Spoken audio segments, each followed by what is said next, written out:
Next on Worcester News tonight, controversy over a proposed natural gas pipeline in central Massachusetts, why some are saying it could hurt their towns. Plus, local groups working to stop human trafficking in Worcester say more needs to be done. Thank you for joining us. I'm Catherine Andrioli. A proposed high-pressure natural gas line, which could run through several central Massachusetts towns, is causing backlash from residents who say it's a serious safety issue and could impact their property values. Spectra Energy is proposing the pipeline. It would run through parts of nine towns between West Boylston and Medway, including the town of Grafton. Community members there held a meeting tonight to discuss their concerns about the pipeline. They include safety, environmental issues, and the impact on neighbors' property values. Tonight's meeting included a presentation from an Upton resident who has been fighting the pipeline in her town. Some Grafton residents are now hoping to put pressure on the town not to support building it. But we're really trying to move forward with what is our ultimate goal, which is to appear before different town boards and try to get the town boards, all the officers informed about the gas pipeline, because there is a lot of misinformation out. We are very much concerned about the severe and serious disadvantages, and we see even if people see in general some advantage to a gas pipeline, there definitely is no advantage to our town.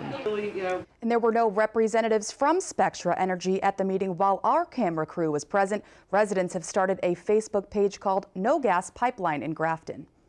Another public meeting in Westborough tonight allowing community members to give feedback on the toll plaza demolition projects happening along the Massachusetts Turnpike.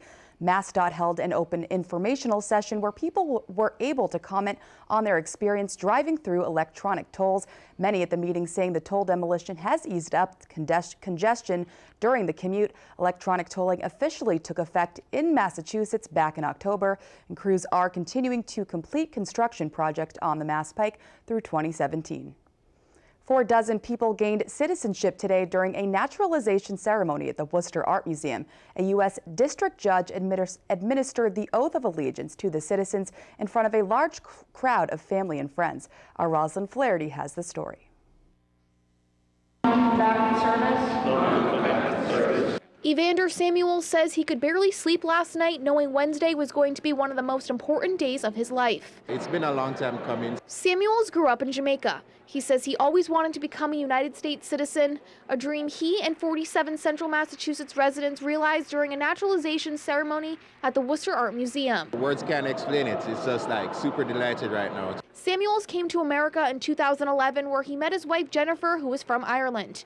They had a son Rory last October. He's a U.S. citizen and he's the only one, so it's nice to have both of them Americans. Samuel says he's looking forward to having the rights given to native-born citizens. Being able to have a right to vote, like being a part of the government, choosing who leads the country. This is the first naturalization ceremony the museum has ever had. The executive director says this is the perfect place for this type of celebration. We all strongly believe that art is not there just for itself, it's there to connect people.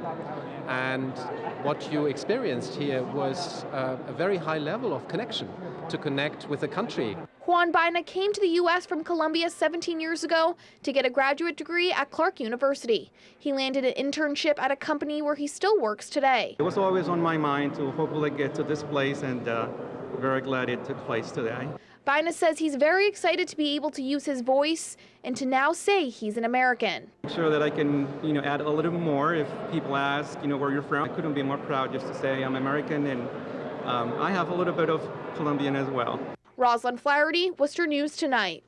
Grant money awarded to the Worcester Police Department will go towards youth programs in the city to prevent gang violence. The city has received almost $500,000 from Shannon grants. Worcester Police Chief Stephen Sargent says the gang unit and the community share the same goal of keeping young kids off the streets. He says the department has been getting the grant since 2006, and the amount of money increases each year as they add new programs.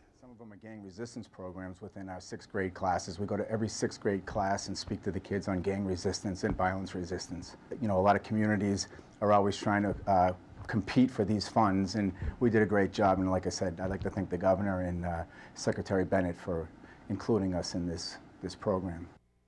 And Clark University will also receive more than $40,000 for their involvement in gang violence research. Worcester school students participated in the 9th annual Math Madness game Wednesday. The kids got an important math lesson while watching a little college basketball. Our Brittany Schaefer has more. Catherine, the Math Madness event gives 4th through 6th grade students from all across Worcester Public Schools a chance to learn math through watching a basketball game. The Worcester State University women's basketball team took on the #1 team in the country, Tufts University. Students were given a packet with questions on player statistics, scores, and averages. One math teacher says it's great to give the children real-life experience. It's awesome to see them applying the math that they know and kind of applying the real-world math. The Worcester State did a really good job of making it real-world math. It's not just kind of arbitrary, random math things that they're doing here. It's realistic. The math teacher says it was great to be able to watch women's basketball for the Math Madness event this year. It's so amazing that they're watching women play and that we're here to watch the Lady Lancers. We talk about women in mathematics all the time at Chandler Magnet, so to see them here applying their math to women's sports is even more amazing. Students say it was a fun day and nice to get out of the classroom to learn. In a normal school day, we don't get to leave the school. It's just inside school. This is definitely a unique school day. We get to watch a basketball game and see other schools. That's different. Yeah, it's fun, and we're watching the game, and after we're gonna have volunteers.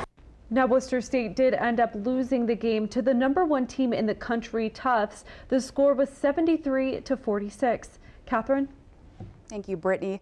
Today is Human Trafficking Awareness Day. Several different groups got together Wednesday at Worcester City Hall. They discussed the issues they need to tackle to help stop human trafficking. Olivia Lemon has the story.